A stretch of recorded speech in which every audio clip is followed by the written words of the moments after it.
Hey guys, I'm Marc Scott. Thanks for checking out another voiceover tip. This week's tip comes as a result of some inquiries I've received through my website at marcscottvoiceover.com and also on my Facebook page at facebook.com/marcscottvoiceover. People wanting to know about some of my pro tips for doing e-learning and long-form narration. A lot of people know that this is a type of voiceover that I specialize in and something that I really enjoy doing as well. And over the years as I've done it, I've definitely learned a few things to make the process a little bit easier. Now, a lot of people are intimidated by the idea of e-learning and long-form narration. Obviously, it's a little bit more work, a little bit more effort than those 30 and 60-second radio and TV commercials that we all love to do, although maybe not quite to the extreme of doing audiobooks. Whole other story for a whole other day. So what are some of the different pro tips that I have learned as a result of doing e-learning over the years? I'm going to share them with you now. First and foremost, and this really goes without saying, but you've got to stay hydrated. I cannot tell you how important this is. And everybody knows you drink water when you're doing your voiceovers, but especially this is true when you're doing long-form narration. And the number one reason, it's going to keep down mouth noise, clicks, pops, all of that sort of stuff. And that is going to save you a ton of time on the editing side. So make sure that you are staying hydrated. Keep a bottle of water with you at all time, maybe a couple of bottles of water depending on how long that narration is. Keep yourself very well hydrated. A lot of the e-learnings that I do come broken up into slides. So rather than say a 20-minute single voiceover, there might be a number of different slides, and those slides could range anywhere from 5-10 seconds right up to a couple of minutes long.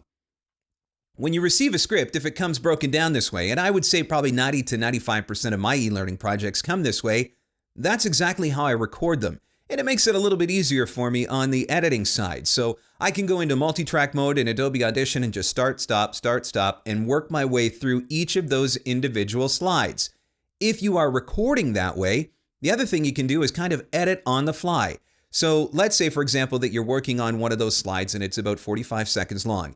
If you trip up a couple of times and you know you've got a couple of edits that you've got to make, as soon as you finish recording that particular slide, go back and do those rough edits. You don't need to do the whole thing, just those rough edits where you know you tripped up and you know right where they are. So it's going to be really quick and easy for you to find them and edit them out. And if you edit on the fly as you go, again, going to save you a lot of time on the back end.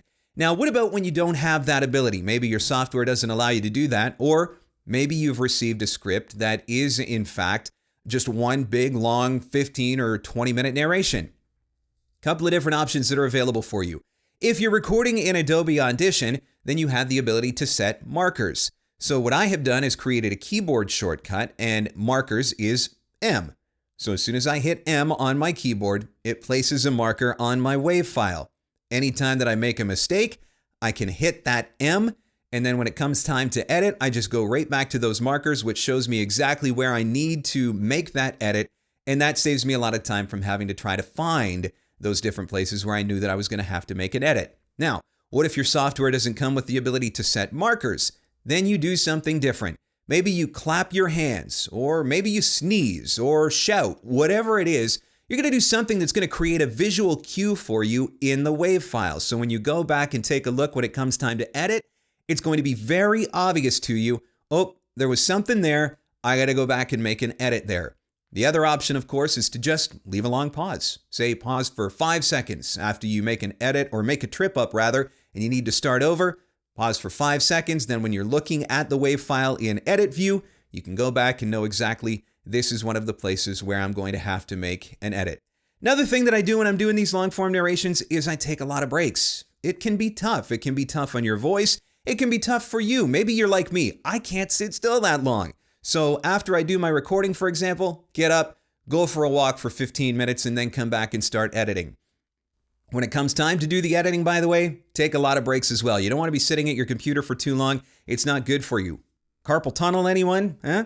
So take lots of breaks while you're working on these types of projects, and that is certainly going to help you in the long run as you are working on them. Something else that you might want to take into consideration, does your software allow you the ability to do batch processing? Once I have recorded all of my individual files or all of my individual slides, maybe I've got 15 tracks, maybe I've got 20, 30, 40 different voiceover clips that are going to have to be done. I can throw them all into a batch process, push one button, and bang. all of them get the processing that I want to have done instantly. My vocal processing, noise reduction, all of those sorts of things. It all gets done really, really quick and easy. There are a lot of different things that you can do to make long-form narration a little bit easier. These are some of the main tips that I have for you that have certainly made it easier for me over the years. And hopefully this is an area of voiceover that you're able to find some success in, because if you think about it, the vast majority of voiceover work that gets done is in the narration market. It's not just about radio and TV commercials anymore.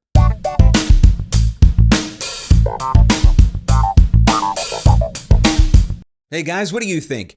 Do you do long-form narration like eLearning? Have you got any pro tips that you've learned along the way that you'd like to share with us? Anything that's going to make it a little bit easier when we take on some of these daunting big word projects?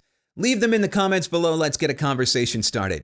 Have you got a question that you would like to have answered in an upcoming tip video? Send it to me through my website at marcscottvoiceover.com, or get connected. I'm on social media, Facebook and Twitter and LinkedIn as well. And if you are looking for free voiceover advice delivered to your inbox every week, check out my voiceover newsletter and get signed up at newsletter.marcscottvoiceover.com.